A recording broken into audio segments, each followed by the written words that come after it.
Hey guys, it's a gray Monday morning here in LA. Whoa, I don't have much of a voice. It's coming back though.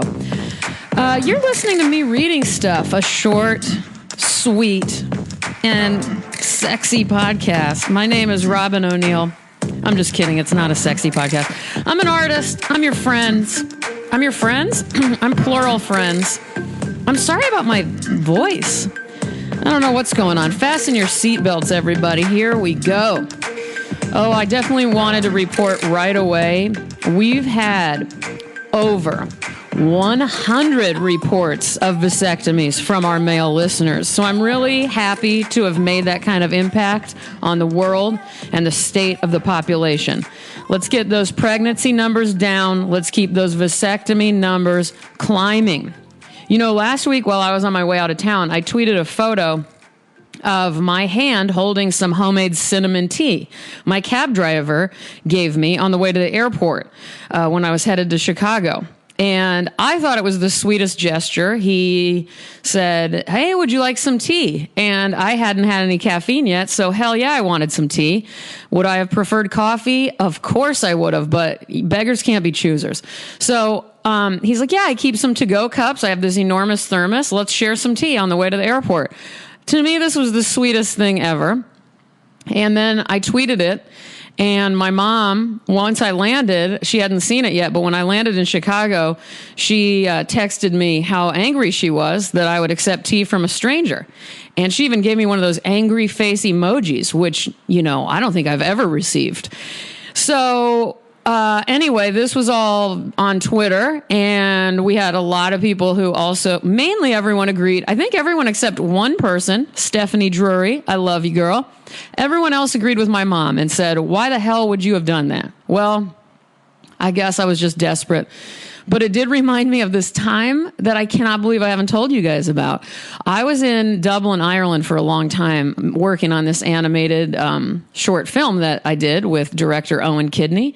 It's called We the Masses. Maybe I'll put a link in it for the trailer in it. I'll show you guys, whatever. Check it out. It's called We the Masses. Search that in my name and you'll find it. So I was living in Dublin for a little while, and one day, I normally walked. It was like a 45-minute walk from the place I was staying to the animation studio. And I would walk, loved it. But one day, I decided I was so tired that I was going to get a cab home. And so I hailed a cab, got in the car. Immediately, the dude started singing in an insane voice. I mean, he had a good voice, but he wouldn't stop singing just like crazy songs. I told him where I was going and everything, and as we approached that area of town, he said, "You know what? I'm not taking you home." And I said, "Yeah, you are." And he's like, "Nope, I know where we're going." And he took a quick right, which was into the Four Seasons Hotel, which is a nice hotel and everything. But I'm like, "I'm not going. What are you doing? What are you doing?" He's like, "Just let me take you for a drink." And I said, "No, thank you. I'm exhausted. I would like to go home." And he's like, "Sorry, no can do." And okay, so then we valet park the cab, which is a weird experience. I get out of the back. Everyone's looking at us like, why is the cab driver getting out? Excuse me, I got to clear my throat. Thank you. Excuse me. So we go in and he's like, "You and I," and he stops in the lobby and he goes, "You and I were drinking ginger ale together." I'm like, "I don't want to drink ginger ale with you. I want to go home." And he's like, "Too bad. This will only take 20 minutes. So somehow I'm sitting at the bar at the Four Seasons in Dublin, Ireland, drinking ginger ale with this weirdo. This is in walking distance to my place. So I said, "You know what?" After a short conversation and me being completely confused, and kidnapped, really, I said, "I'm going to find my way home. You stay here. Enjoy the rest of my ginger ale and yours. I'm out of here." And I left and I walked home, which was another 20 minutes or something. So there you go. I guess I should have learned. I mean, those are the only two weird cab driver experiences I've ever had. Not that the tea drinking was weird, by the way. I was not poisoned. I wasn't roofied. The tea was delicious. He told me exactly how he made it. All was well. Anyway, that's my story. Kidnapped by a cab driver, a singing cab driver in Dublin, who just wanted to drink ginger ale with me. So let's move on. I am going to be reading Kathryn Maris today. She was born in New York. She's a poet who now lives in London. I will put links where you can buy some of her books, one of which includes God Loves You by Sarin. To get updates from the poet herself, you can follow her on Twitter at Kathryn Maris. That's KathrynMaris. The poem I'm going to be reading I found in Poetry Magazine, which I've talked about being an amazing source. And obviously you can find many of the poems they publish on Poetry Foundation. Their website is incredible. This poem by Kathryn Maris was in the December 2015 issue. It is called The House with Only an Attic and a Basement. When two sane persons are together, one expects that A will recognize B to be more or less the person B takes himself to be, and vice versa. That's a quote by R.D. Laing from The Divided Self. The woman in the attic did not have visitors.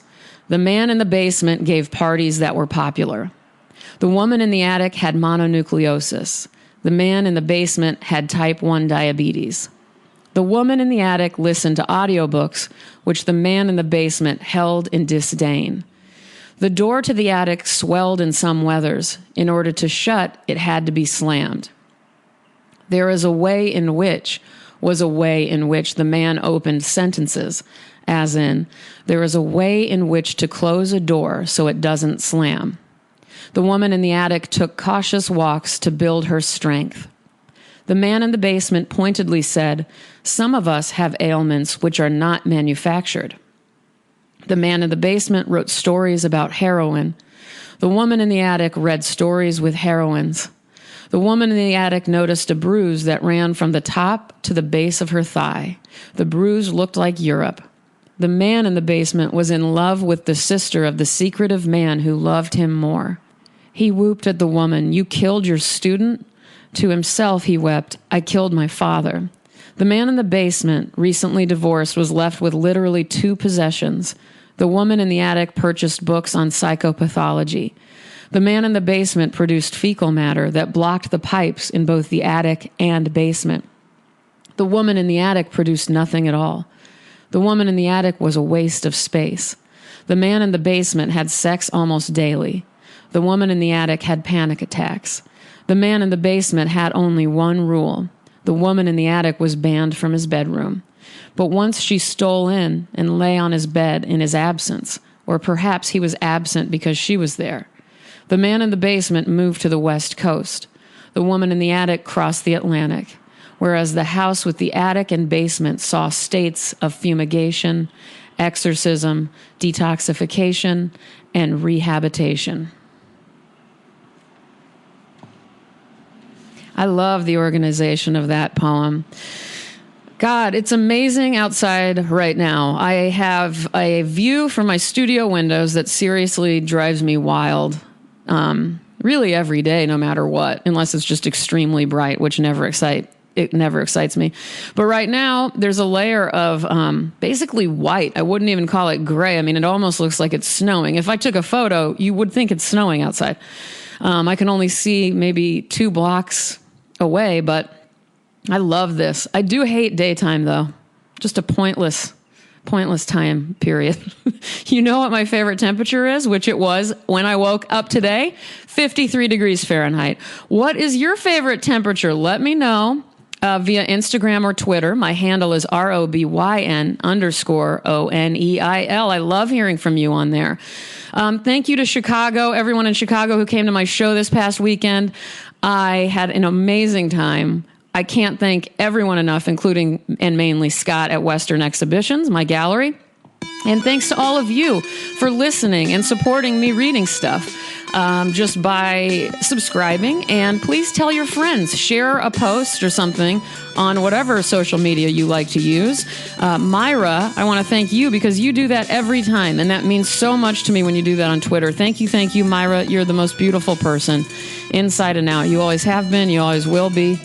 I don't have anything else to say other than I love you. We shall find peace. We shall hear angels. We shall see the sky sparkling with diamonds. That's Chekhov. I love you guys. Goodbye.